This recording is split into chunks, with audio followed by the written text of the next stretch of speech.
2월 방학 동안의 자유본문입니다. 그래서 오늘 사무엘상 구약성경 11장 말씀을 함께 나눌 예정입니다.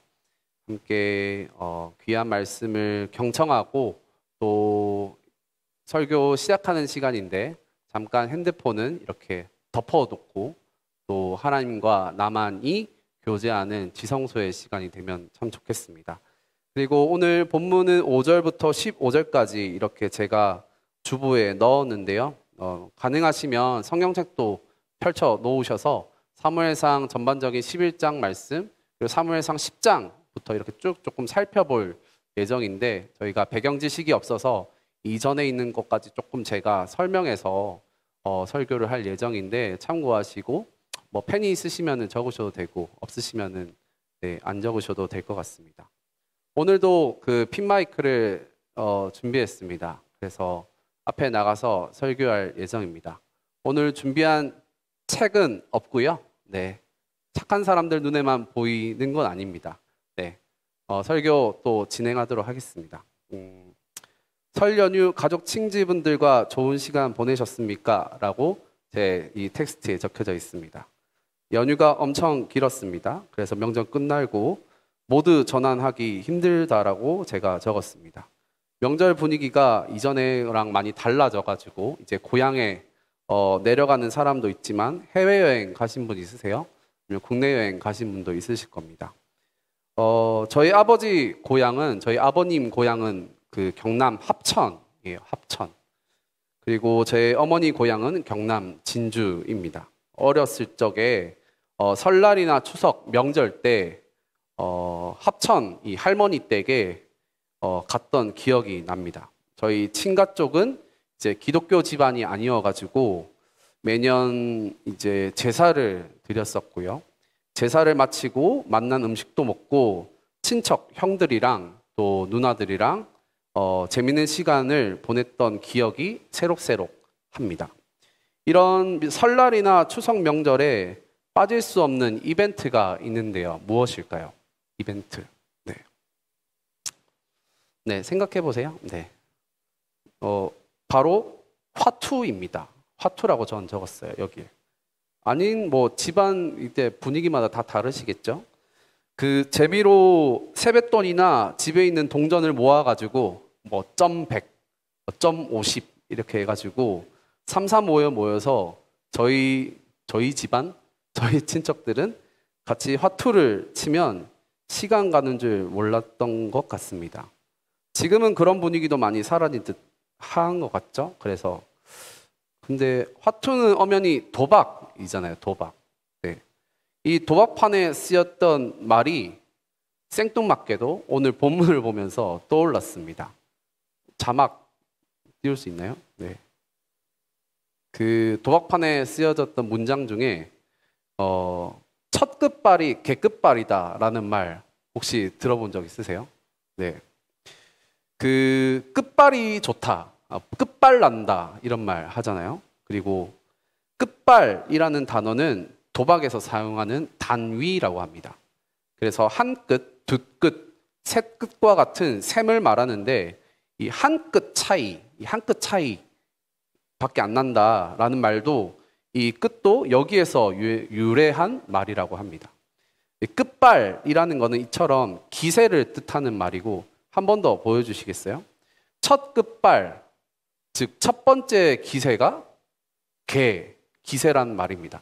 여기서 말하는 개라는 접두어도 멍멍이, 멍멍 하는 멍멍이가 아니라 뭐 댕댕이, 도구가 아니라 헛된, 허황된 이란 의미로 이 첫 번째 기세가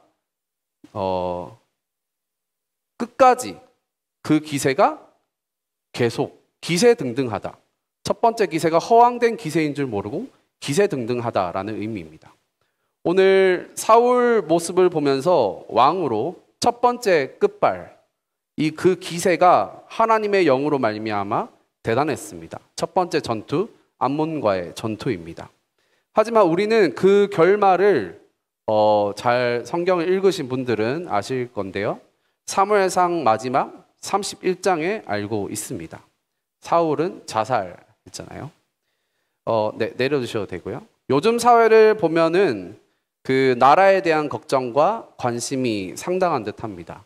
우리 기도자분도 기도하셨듯이 정치와 사회에 관심이 없던 사람들도, 관심이 없던 2030 청년들도 자기가 접하는 미디어, 뉴스를 통해서 한국 사회의 정보를 접하고 상당한 에너지를 표출하거나 표현합니다. 꼭 반드시 자신의 정치적인 신념이나 색깔을 드러내야만 할 것 같은 너는 어느 쪽이니? 이렇게 나의 신념이 그 사람과 같으면 내 편이 되고, 나와 신념이 다르거나 뭐 잘 모르겠어 이렇게 우유부단하면은 적으로 규정할 때도 있겠죠. 특별히 여기는 기독교잖아요. 기독교 이런 단체나 어떤 영향력이 있는 기독교 지식인, 기독교 지도층이라고 불리는 사람들이 세상을 향해 스피커를 크게 높이고 있잖아요. 이번 설 명절에 이 뜨거운 감자는 단연코 정치 이야기이지 않겠습니까? 부모님과 친척과 정치 얘기 하셨나요? 정치 이야기에 안녕하셨습니까? 샬롬이란 게 있으셨나요?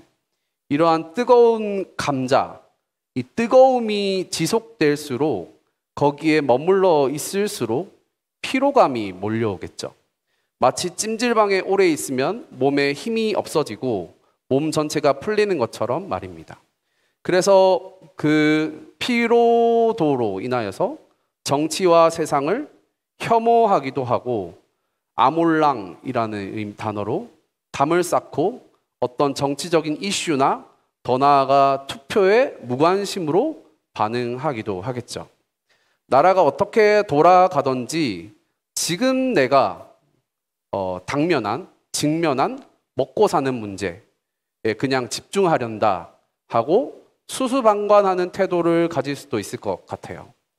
오늘 본문은 제가 설 연휴 첫날, 저희는 이제 당번이 목사님들 이렇게 순서가 정해지는데요. 첫째 날 새벽 기도 때 제가 이 강대상에서 했던 설교 본문입니다. 그 설교를 마치고 이제 내려와서 기도를 하는데 오늘 본문 그 14절에 나오는 길갈로 가서 나라를 새롭게 하자. 길갈로 가서 나라를 새롭게 하자. 이 말씀이 계속 마음에 와닿았습니다. 맴돌았던 것이죠. 슈퍼스타 사울이 이제 첫 등장하고 첫 왕으로 나왔을 때 늙은 사무엘이 외쳤던 이 외침, 길갈로 가서 나라를 새롭게 하자. 이 말씀이 지금 이 혼탁한 시대를 살아가는 청년들에게 정말 들려줘야 할 외침이지 않을까라는 생각이 그 새벽에 들었습니다. 그 책 제목 중에 각자 도사 사회, 각자 도생하는 사회가 아니라 책 제목 중에 각자 도사 사회라는 책 제목이 있는데요. 의료 인류학자가 쓴 한국 사회의 이 죽음의 이 의료에 죽는 여러 가지 모습들을 보게 되는데 웰다잉하지 못하는 다수를 보여주면서 동시에 웰다잉하는 소수 이 모습들을 그러면서 같이 공멸하는 한국 사회를 기록한 책이 각자 도사 사회라는 인문학 책입니다. 오늘 본문을 통해 가지고 하나님께서 기뻐하시는 나라, 그 나라가 새롭게 되는 기도 제목을 발견하셨으면 좋겠어요. 그리고 각자 도생하려다 각자 도사하지 마시고 함께 공존하고 함께 타협하는 사회, 그러면서 동시에 진리와 정의가 굽어지지 않고 억울한 피해자가 생기지 않고 과정과 결과가 질서와 평화 안에서 거하는 사회를 오늘 본문을 통해서 발견하면 좋겠습니다.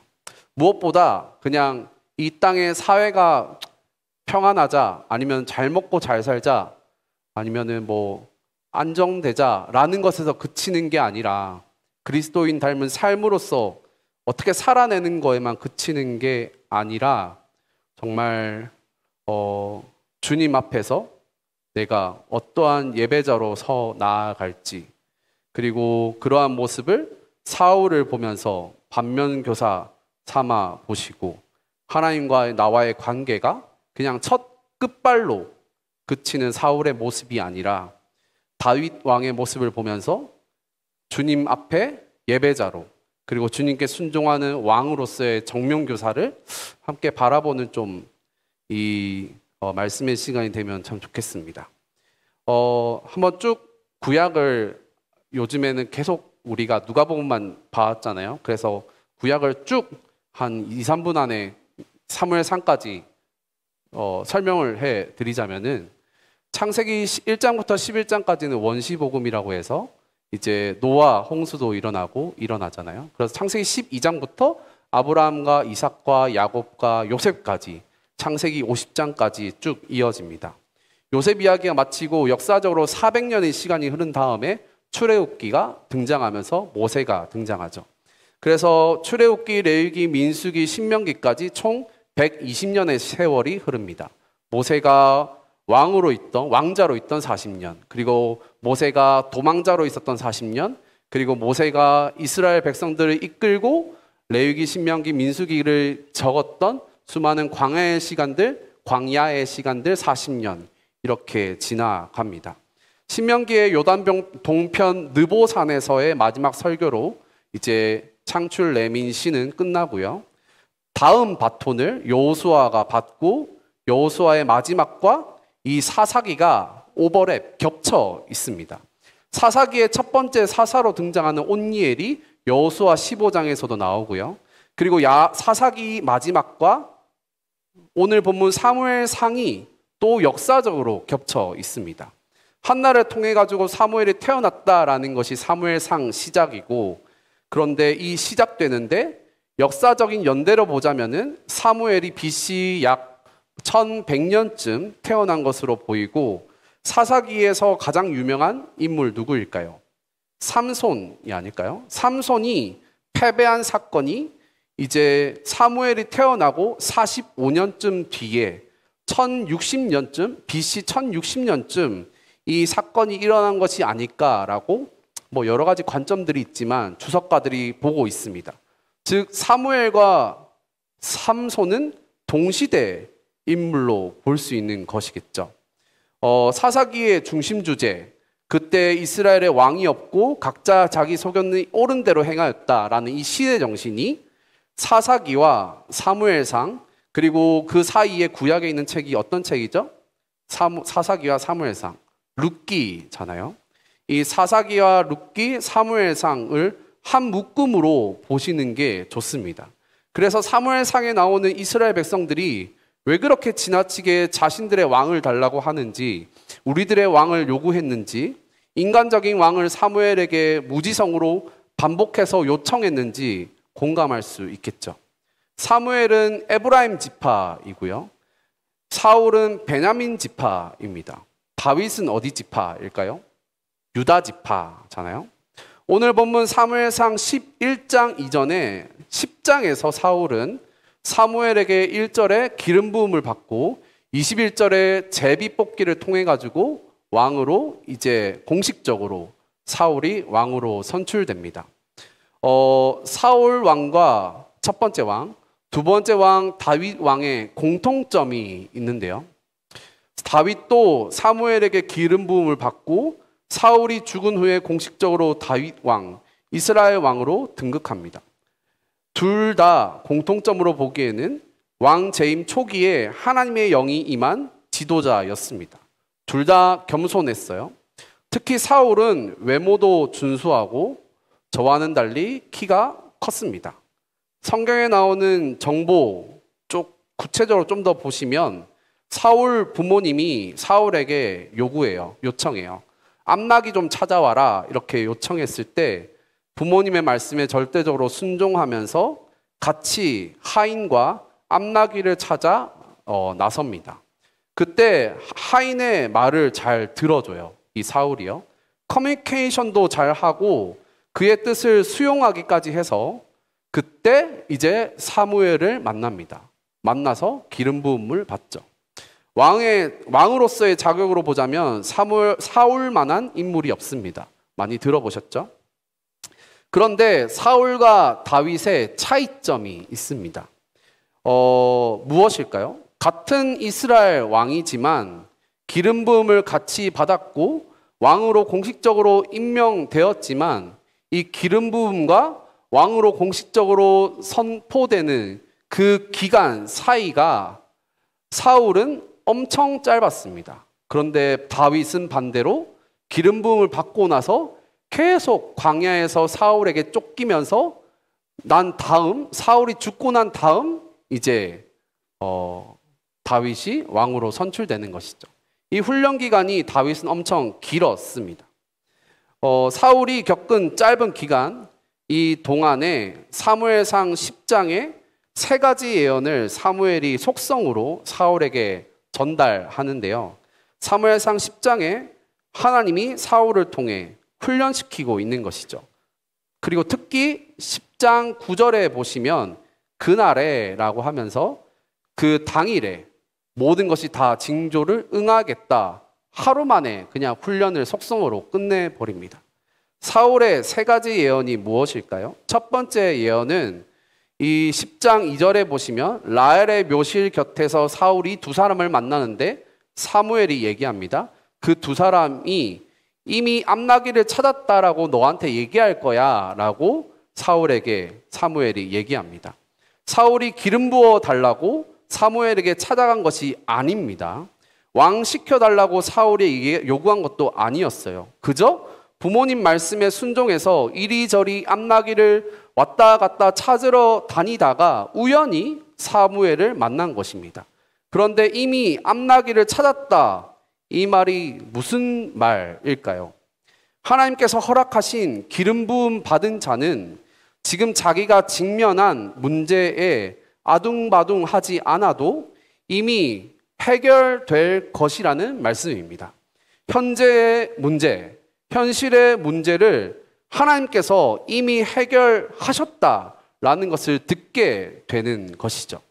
그런데 이런 속성 훈련을 겪은 사울은 나중에 넘어가서 이제 왕이 되었을 때 사무엘상 13장에 실전에서 블레셋과의 전쟁을 할 때 전쟁이라는 현실의 문제가 터질 때 하나님을 신뢰하지 않고 사무엘을 기다리지 않고 하나님께서 자신의 현실의 문제를 해결해 주실 거라는 신뢰를 하지 않고 자기 자신이 스스로 급하게 번제를 드려버립니다. 번제는 왕이 할 수 있는 것이 아니라 제사장만이 드릴 수 있습니다. 사무엘을 기다려야 했습니다. 그런데 기다림의 순종, 현실의 문제를 하나님께 올려드리는 순종을 하지 않고 전쟁에 나가고 사울은 결과적으로 처절한 패배를 겪습니다. 겨우 그의 아들 요나단을 통해서 믿음으로 블레셋을 격퇴합니다. 두 번째 예언으로 사무엘상 10장에서 사울은 3절 마지막에 보시면 떡 2덩이를 받게 될 것이다 라고 거저 얻게 될 것이다 라고 훈련의 예언을 받습니다. 즉 기름 부음을 받게 되면 먹고 사는 문제를 하나님께서 직접 해결해 주실 것이라는 것이죠. 이 훈련도 속성으로 받은 사울은 사무엘상 15장에서 넘어가서 아말렉과의 전투, 아각과의 전투에서 하나님이 모든 것을 진멸하라는 그 말씀에 순종하지 않고, 많이 들어보셨나요? 순종이 제사보다 낫다? 그 말씀이 여기 사무엘상 15장에 나오죠. 좋은 것, 기름진 것들은 일부러 따로 빼놓습니다. 하나님께서 모든 것을 거저 주시는 은혜를 겪은 훈련을 경험했는데도 불구하고 그 훈련 받은 것과는 다르게 살았다라는 것이죠. 먹을 것, 입을 것을 몰래 다 빼놓고 모든 것을 진멸하지 않았습니다. 그 이후 사무엘이 그 사실을 발각하고 화를 내죠. 그때 사울은 백성들이 그랬다라는 핑계를 늘어놓습니다.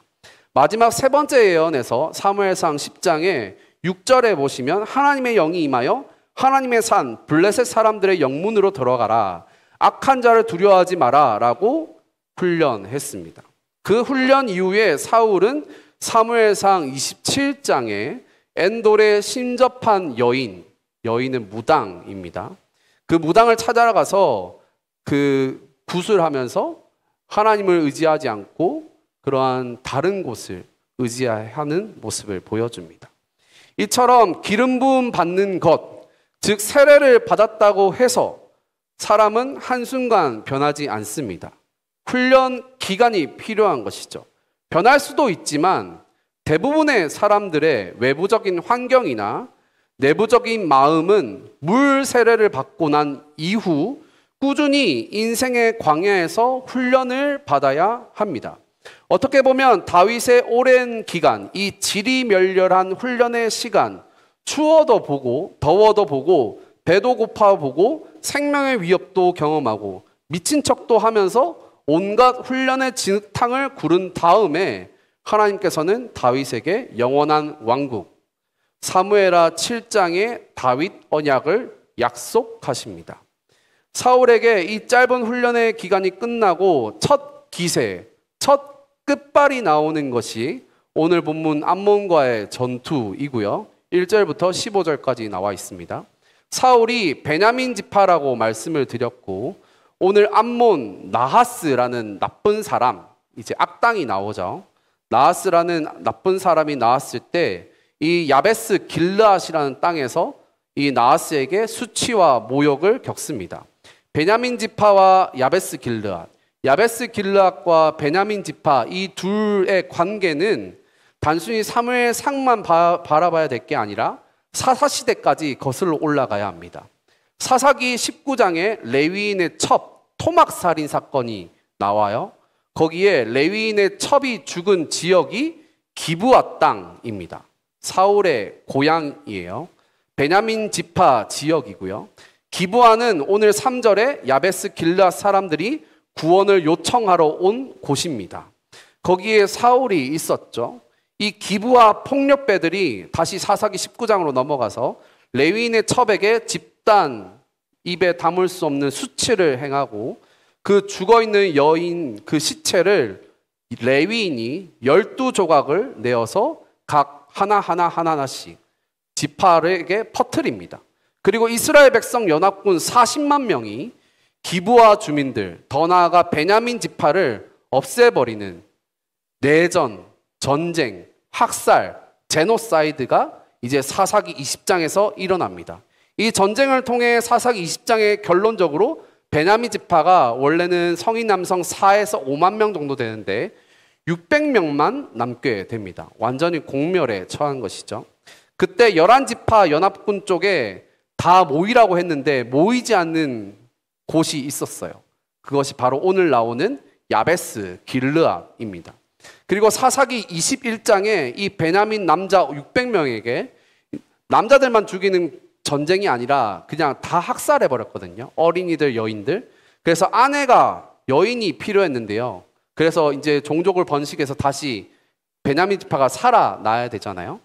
실로라는 곳에서 축제가 벌어질 때 야베스 길르앗 처녀들이 오면은 그 처녀들을 베냐민 지파 남자들이 잡아다가 인신매매해다가 납치해서 데려다가 아내로 삼아라 라고 연합군들이 명령하고 묵인하면서 사사기 21장이 마침 이제 막장 드라마가 끝이 납니다. 즉 야베스 길르앗과 베냐민 지파, 더 나아가 이제 갓 왕으로 뽑힌 사울이라는 사람의 고향이 기브아이고 이곳에 구원을 하러 요청을 요단 동편에서 기브아 땅으로 이제 야베스 길르앗 사람이 찾아오는 곳이 오늘 1절부터 5절까지죠. 같은 피해자여서 그럴까요? 어쨌든 암몬 족속 장군 나하스가 화친을 하고자 하는 야베스 길르앗 족속들에게 야베스 길르앗 남자들의 이 오른쪽 눈을 다 뽑아 버리고 나서 화친하겠다라고 사무엘상 11장 2절 초반에 얘기하는데요. 이 말씀의 뜻은 성인 남성들의 노동력을 그대로 보존하면서 돈을 이제 곡식을 약탈해야 되잖아요. 유지하면서 군사력으로 보자면 절대적으로 약화시키겠다는 전략입니다. 보통 왼손으로 방패를 들고 오른손으로 이제 싸우잖아요. 근데 이 방패를 들면 왼쪽 시야가 없는 상태에서 오른쪽 시야로 싸워야 하는데 오른쪽 눈을 없애버리면 시야를 완전 잃어버리겠죠. 그리고 여러분 지금 한쪽 눈만 감아 보시겠어요? 한쪽 눈이 감으면 한쪽 눈만 떠 있으면 거리감이 사라지게 되면서 전투력이 엄청 떨어지겠죠. 이 같은 전략에 야베스 길르앗은 기브아에 있는 베냐민 지파 사울에게 직접 찾아간 것이 아니라 그 지역 주민들에게 찾아가 얘기하고 소리 높여 웁니다. 울었을 때 사울이 밭에서 소를 몰고 오다가 야베스 사람 말을 들었는데요. 그때 여호와의 영이 크게 감동되었습니다. 6절 다 함께 읽으실까요? 함께 봉독하겠습니다. 시작. 사울이 이 말을 들을 때 하나님의 영이 크게 감동되매 그의 노가 크게 일어나 7절에 한 겨리의 소를 잡아 각을 떠서 12지파에 보냅니다. 기시감이 오시나요? 사사기 레위인의 첩 사건에서 각을 뜬 것과 마찬가지로 제가 사사기와 룻기와 사무엘상을 한 세트로 봐야 되는 역사적인 시점이 비슷하다라고 말씀을 드렸어요. 이 같은 이 기시감이 드는 사건이 지금 사울의 또 다른 지파들에게 소 12개로 나누어서 보내버립니다. 그리고 이 보내버리면서 시각화하면서 징집에 응하지 않으면은 이 눈앞에 보이는 소와 같이 만들어버리겠다라고 지금 사울이 엄포를 왕으로서 놓는 것이죠. 각 지파들에게 얼마 전 있었던 베냐민 지파의 이 피비린내나는 사건, 제노사이드, 내전과 같은 사건과 오버랩 각 지파에서 그렇게 되었을 겁니다. 그래서 두려움에 휩싸여서 유다 지파 3만 명, 유다 지파를 뺀 11지파에서 30만 명, 총 33만 명이 베색에 모였습니다. 사진 띄워주시겠어요? 밑에 있는 기브아가 사울의 고향이고 미스바는 사무엘이 회개를 선포한 지역입니다. 그래서 기브아에서 사울이 야 11지파들아 다 정신 차리고 다 우리 모이자라고 하는 것이 보이시나요? 세겜을 거쳐서 위에 베색이라고 적혀져 있습니다. 베색을 지나서 위에 벳산이라고 적혀져 있는데 벳산이 바로 사울이 사무엘상 31장에서 벳산 성벽에 박혀서 죽었던 곳이 저 벳산입니다. 그리고 벳산을 지나 길랏 야베스 요단 동편으로 다 33만 명이 건너 넘어가 저기 암몬에서 온 나하스 군대와 저 길랏 야베스에서 만났겠죠. 그래서 새벽에 세 대로 나누어서 기습 공격을 해서 이제 사울이 승리하게 됩니다. 사울이 마지막 사무엘상 31장에서 죽었을 저 벳산 성벽에서 죽었을 때 그 도와줬던 아무리 악한 왕 사울이었지만 도와줬던 그 기억이 있던 길랏 야베스에 있는 사람들이 벳산 성벽에서 사울의 시체를 끌어다가 내려와서 길랏 야베스에 와서 7일 동안 장사를 지내게 하는 사건이 사무엘상 31장에 나옵니다. 이 승전보를 가득 안고 다시 미스바나 실로나 기브아로 돌아와야 되는데 중간에 가운데 섬 보이시나요? 길갈로 지금 내려가서 나라를 새롭게 하자라고 얘기하는 것이죠. 내려주시고요. 네. 14절 말씀 오늘 주제 말씀인데 다 같이 읽으실까요? 14절 말씀입니다. 시작. 사무엘이 백성에게 이르되 오라 우리가 길갈로 가서 나라를 새롭게 하자. 길갈은 여리고 바로 앞에 있는 지역입니다. 여호수아가 요단강을 건너고 여호수아 5장에서 이 길갈이라는 지역에서 무엇을 선포하나요? 할례, 세례를 선포하는 것이죠.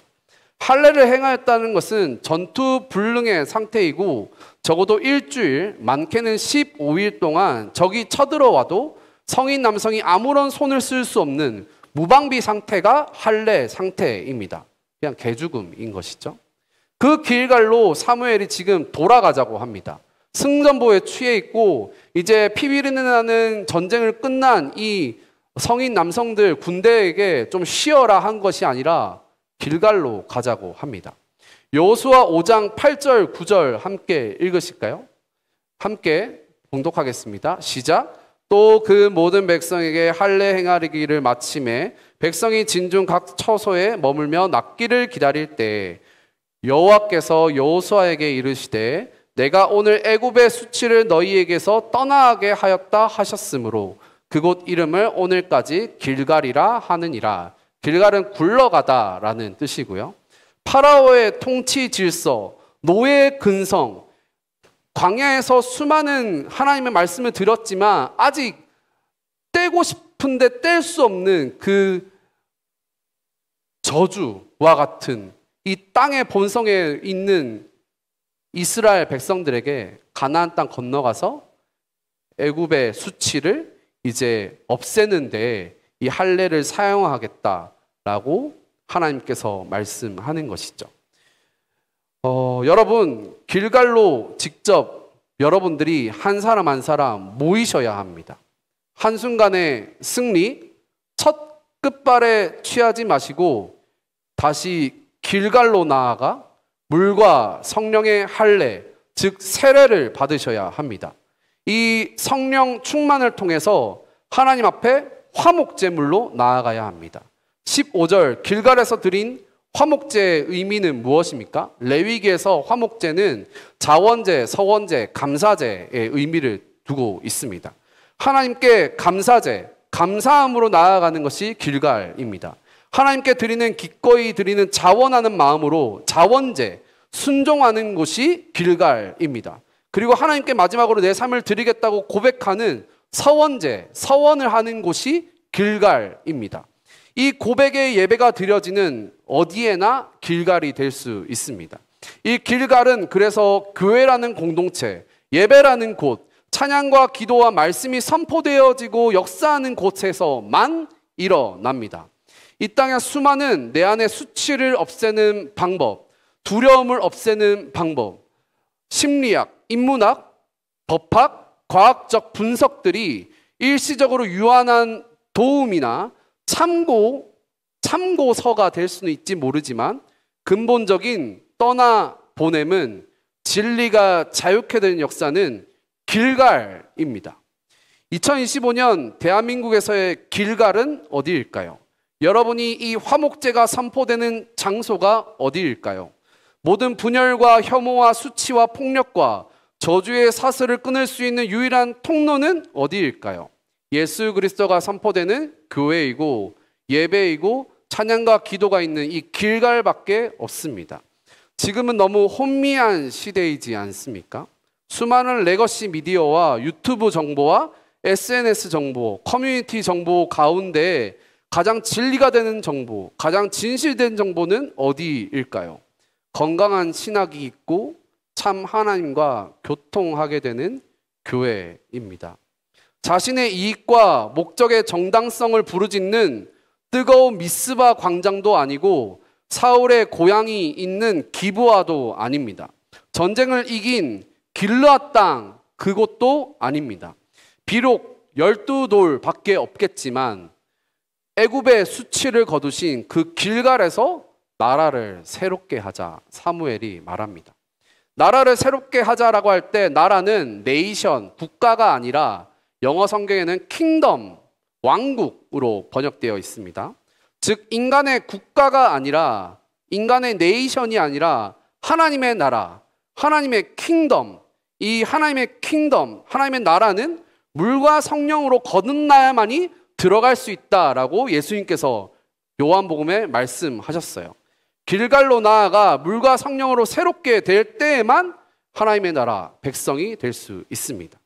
새롭게 하다라는 단어는 히브리어로 하다쉬인데 다른 구약 성경에서 용례를 찾아봤는데요. 세 가지 갱신하다라고 나옵니다. 첫 번째, 시편 51편 12절.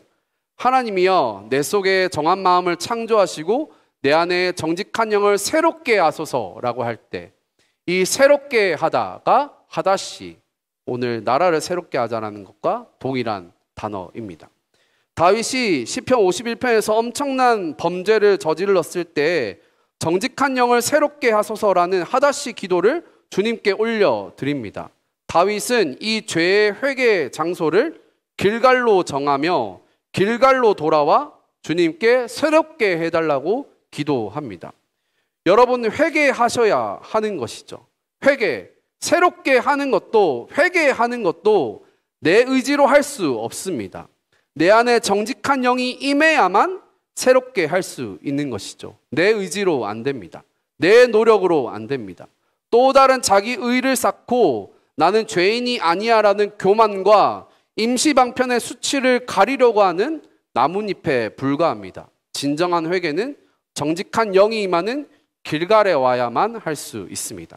두 번째, 시편 103편 5절 말씀인데요. 함께 읽으실까요? 시작. 좋은 것으로 내 소원을 만족하게 하사 내 청춘을 독수리같이 새롭게 하시는 도다. 여러분, 새롭게 하는 것, 독수리와 같습니다. 독수리는 참새와 다르잖아요. 참새와 같은 조그만 새들은 비하하는 건 아니지만 자기 힘으로 힘차게 계속 날개짓 합니다. 벌새들, 참새들, 이런 새들은요. 반대로 독수리는 다큐멘터리 본 적 있으신가요? 하늘 높이 올라가 바람을 타면서 그다지 날갯짓을 많이 하지 않습니다. 성령의 바람을 타면서 유연하게 그리고 침착하게 바람을 거스르지 않고 바람을 타는 것이죠. 그것이 새롭게 하자 하다시입니다. 길갈에서만 할 수 있습니다. 그 새로움으로 이 청춘의 때 여러분의 소원을 만족하게 하시며 청춘을 만끽할 수 있다, 하다시 할 수 있다 말합니다. 마지막 세 번째 새로움이 예레미야가 5장 21절인데 이것을 읽고 짧게 마무리 짓고 찬양하도록 하겠습니다. 함께 선포하겠습니다. 시작. 여호와여 우리를 주께로 돌이키소서. 그리하시면 우리가 주께로 돌아가겠사오니. 그 다음에 시작. 우리의 날들을 다시 새롭게 하사 옛적 같게 하옵소서. 아멘. 사랑하는 여러분, 진짜 사랑하는 청년 여러분, 예레미야 애가는 애통하는 마음입니다. 애통함이라 함은 그저 국뽕 영화와 같은 최루성 눈물이 아닙니다. 이 안타까운 현실 속에서 어찌할 수 없는 나의 현실과의 무력함 속에서 끝없이 올라가려고 했지만 그 올라가는 결과 속에 오는 현타와 같은 공허함 속에서 하나님만 바라볼 수밖에 없는 현실의 한 줄기 빛을 바라보는 것이 안타까움입니다. 옛적 같게 하옵소서. 예레미야가 얘기했던 이 옛적은 언제일까요?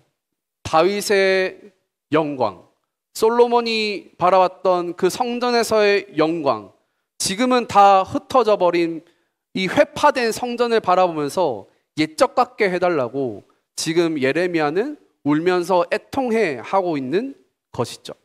그러기 위해서는 지금의 현실을 인정하셔야 합니다.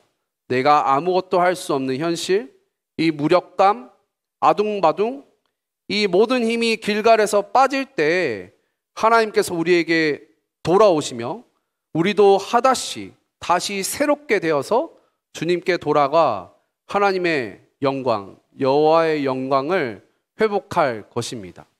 교회 안에 너무 찌꺼기가 많이 낀 것 같습니다.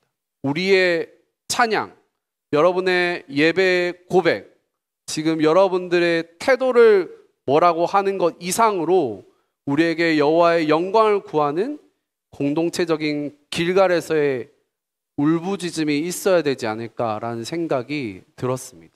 그때 하나님의 나라와 의를 먼저 구할 때 여러분들이 그토록 원하시던 그 무언가가 여러분들에게 축복의 열매들이 부스럼으로 따라오지 않을까라는 생각이 듭니다. 함께 찬양하실까요?